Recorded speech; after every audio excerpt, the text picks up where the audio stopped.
코로나19 확산세가 좀처럼 진정되지 않고 이어지고 있습니다. 오늘 0시 기준 신규 확진자 수는 주말과 휴일 검사 건수가 크게 줄었지만 여전히 600명 안팎에 이를 것으로 보입니다.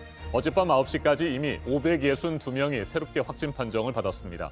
직전 3주 동안 일요일 검사 결과가 반영된 월요일 0시 기준 신규 감염자 수가 400명대를 기록했던 것과 비교하면 심상치 않은 수치입니다.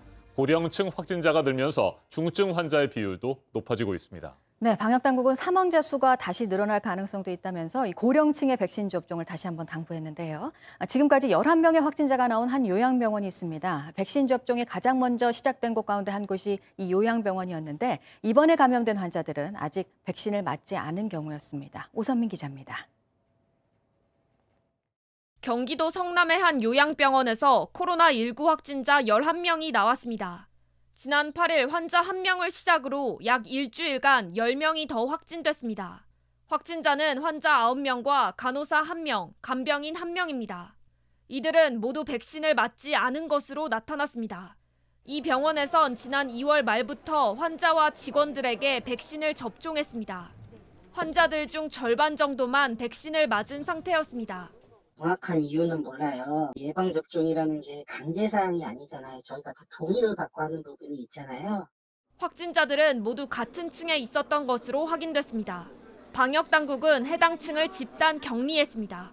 지난달부터 위중증 환자 수가 늘고 있는 것으로 나타났습니다. 4월 첫 주 평균 107명에서 한 달 만에 167명으로 불어났습니다. 특히 75세 이상 고령층의 중증화율도 한 달 새 빠르게 늘다가 최근 줄어들었지만 여전히 10%대를 유지하고 있습니다. 노인 이용시설 내 집단 감염 등이 영향을 미쳤을 것으로 보입니다.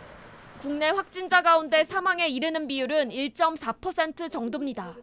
그러나 80세 이상의 경우 감염되면 5명 중 1명이 사망할 정도로 위험도가 높습니다.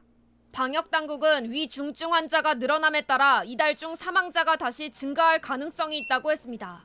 따라서 고령층의 코로나19 백신 접종이 매우 중요하다고 강조했습니다. JTBC 오선민입니다.